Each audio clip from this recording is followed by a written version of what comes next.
Hello, everyone. This is Chala Dinkoy, CEO and founder of the Repositioning Expert. Welcome to the last Tuesday Tea Time with Chala of the year. I am so excited for the new year. 2021 was really surprisingly amazing considering I was still locked, down in Canada.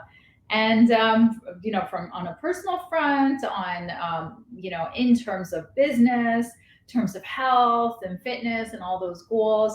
It's been really great, and I can only hope the same is true for you guys. And when I sat down, and today, like, I'm in half work mode because I tell you, my bank isn't open. I went to the dry cleaners, they're not even open. Like, nothing's really open today. My gym is open, thank God, but that's for now because in my parents' province where I was traveling, it shut down the day after I was at the gym. So things are really interesting. One of my friends is traveling from Toronto to LA. Her flight got canceled 8 times and she got there in 13 hours. But, things are still crazy. But when I sat down and thought, okay, what is it that my crowd, my clients, my community wants to know for the new year? And the one thing that consistently keeps coming up is how to get more sales meetings in 2022. When I typically meet with CEOs of small businesses, I ask them of the two challenges. Is it that you're not getting enough meetings, or is it that you're not closing enough of them once you're in it? And, 9 out of 10, they're saying it's because we're not getting enough meetings. Well, so I thought today, I would round up the year by telling you about some of the ways that I think you can get more meetings and, how to get rid of one of the biggest complaints for 2022, how to get that, on your horizon and to make that a big challenge for your team and yourself in 2022. So there's two things that I want to, say about the whole thing. Is one is just stop waiting. And most of the established businesses that I talk to, they're literally running on referrals. And even if they have a sales staff, their sales staff are running on referrals. They're just following up on people who are referring them. And that's some of the less aggressive sales teams that I work with. But still, especially if you're an owner operator and you have like one or yourself as a sales team, you're mostly waiting for referrals. So stop waiting. Stop waiting for conferences to come back. Stop waiting for things to keep changing. And I don't know what it's like where you are, but I just had a conversation yesterday with one of the organizers who hired me for his conference, and he was planning on having a conference in the next month, and he's seriously considering it because he doesn't even know if the people who have signed on are going to be coming out. So that's advice number one for 2022: stop waiting. Stop waiting for things to change. Stop waiting for people to refer. Stop waiting for the things that you're doing to continue to grow your business unless they have been. You shouldn't even really care to listen to this unless you just want to look at me and watch me drink tea about, if you're not all about trying to get more sales. And by the way, I just remembered, I want to thank the Silva ladies for giving me this beautiful mug. Somebody who obviously knows what I do on Tuesday Tea Time, they gave me this beautiful tea mug with the strainer and this gorgeous tea. And that's what I'm having today in honor of the gift. Thank you. Thank you. So yeah, back to marketing. Let me take a sip. The second advice I want to give you is the number one, the 1% rule. So the 1% rule is continuously improving breaking down the process of everything that you do and continuously improving it just by 1%. So if you were to do nothing else next year, you break down how you're doing your sales and your outreach, and then you improve it by 1%. Now, how you would do that, I'm going to tell you what are some of the areas, the most common areas that we start working with for clients. But I love that idea of the 1% rule. And it's been in existence for a very long time, but I just recently read about how it won an Olympic, medal for a team in the Olympics, in the last Olympics, for a coach who had a business degree, but he was also an Olympian trainer, and he used that 1% rule to get his team a medal. So the first thing to change if you want more sales meetings in your business, and mostly I'm talking about B2B, when you're selling to other corporations, because that's really the way that you sell is through sales meetings.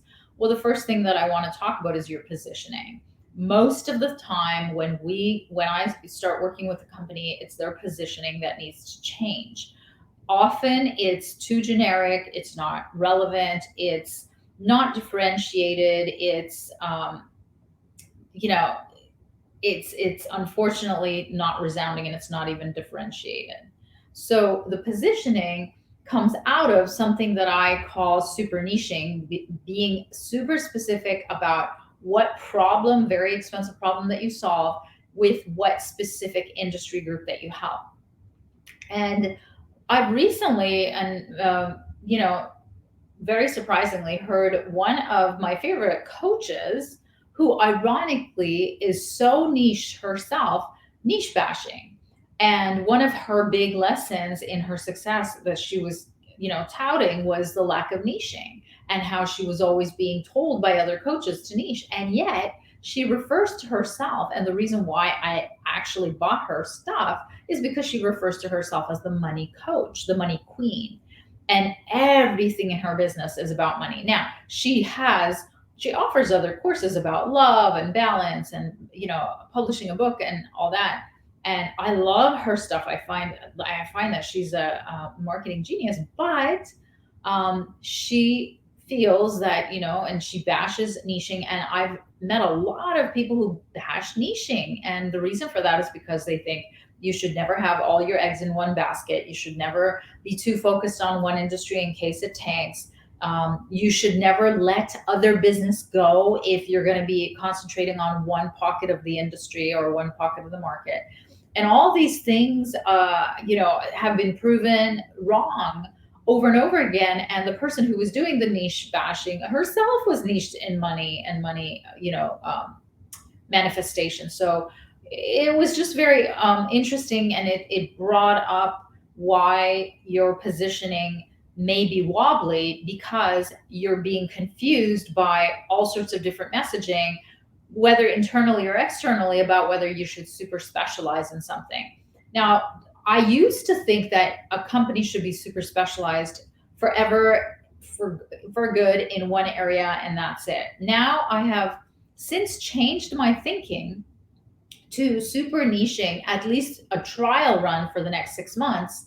And based on, obviously, never guessing it, but to talk to the market and talk to the people who you could potentially niche in, and find out from their, horse's mouth about their need for you, the way that they look for you, the words that they search when they look for you, and so on. So all that to say is the number one thing that you need to change in order to get more sales meetings is most likely your positioning, not by guessing, but by being super specific and super niched.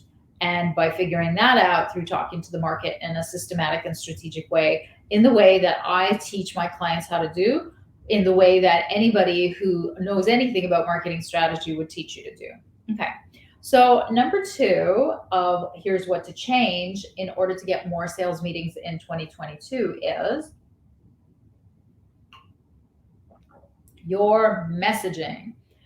It is probably the most obvious thing about you that first hits a prospect as soon as you reach out to them through your message, or they come onto your website, or it used to be in the old days that they meet you in person and you spew out your elevator pitch. And even now, even if you're on the phone with them, you could be doing that, but you're either confusing them, you're blending in with other people who kind of do the same thing as you do. Again, your messaging is generic and it's boring. So in the reverse, if you could change your messaging, one, to be way more specific because you now have your positioning down pat, but also because 70% of humans purchase based on pain. If you could make your messaging based on their pain, then you get their attention. Now, an additional way to get their attention is always through emotion. And one of the best ways to elicit emotion is humor. Now, humor is it's personal.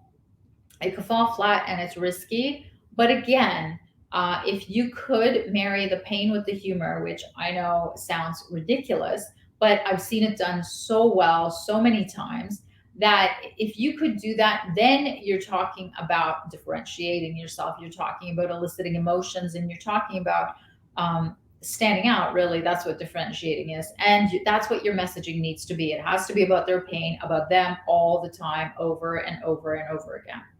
And lastly, number three thing that I would recommend that you change if you want more sales meetings in 2022 is your outreach. In person is, if it hasn't gone away, it has certainly changed. It's gotten smaller. And you need to be changing your approach to online. And luckily, there are so many amazing ways to reach people online. I know you don't have to tell me that online doesn't convert as well as in person. And if you're still able to do in person, God bless you, go out and do it. But for at least the next year in 2022, I feel that you will not be able to let go of having to do things like doing outreach online. So your outreach can be on, of course, LinkedIn, which is where this live stream is. It could be a virtual anything, virtual live stream. So one of the things that I'm doing now is I'm reaching out to my networks that are specifically people who attend something called matchmaking meetings with large corporations through diversity boards. And I'm reaching out to them who are in my networks to invite them to a closed door executive roundtable about matchmaking mistakes. And if you've been in a matchmaker and you've made those mistakes, or you know you're going into more in 2022 and you've invested in being at those matchmaking meetings, wouldn't it behoove you to come in to a private discussion and get some feedback and advice and some perspective about this really expensive problem? So that's one of the things that I'm doing first thing, second week of January. So these things are virtual. I am still stuck in Canada. I was just about ready to start traveling to the US, but now I'm really second thinking all these things because the PCR mandates come back to come. I mean, apparently going over to the US is really easy. It's a breeze. Nobody gives a hoot, but it's coming back that they really, really, really make you wanna, give up your citizenship. I don't know. So yeah, and of course, lastly, don't overlook the power of email. We're using email in conjunction with programs in LinkedIn, in conjunction with live streams, in conjunction with all the other marketing and the podcasts. But don't overlook the power of email. And the power of email simply lies in the fact that it is the ROI is so high because the cost is so low, and it's the reach is so many. So you can do that at a very low cost versus any of the other ways of purchasing attention from your target market. So those are some of the things to change. Of course, this is just, tip of the iceberg. It's just scratching the surface. Wrong targeting could be killing your efforts. The wrong outreach could be killing your efforts. I even almost did a whole topic today on Tuesday Tea Time about what sales reps need to have, like the 5 things that reps need to be doing in 2022 in order to be considered for a meeting with B2B buyers. And maybe I'll save that for next week. And so I just want you to know that sales meetings are still out there. My business grew 75% over last year. Many businesses have experienced tremendous growth over COVID, even if they've had to completely change their model of how they go to market, how they get new sales meetings, and who they target. So all of that is so possible for you. I want you to know that whether you have a sales group or whether you're doing it on your own, everything is possible. And I'm here for you. I want you to have as great a year as I did in 2022. I'm shooting for even bigger growth. I'm shooting to actually come back to in person, possibly in the last quarter or the last half of the year of 2022. I'm really hopeful, crossing my fingers. talking to all my organizers for all the events in the US. So I wish you an amazing, happy new year. I hope you had a really low fat, as I like to say, because the gyms are like full to the rim, low fat Christmas, which I did not. I ate and ate and ate. But thank you so much for watching all of last year, and all the best. I'll see you next week, next year. Take care.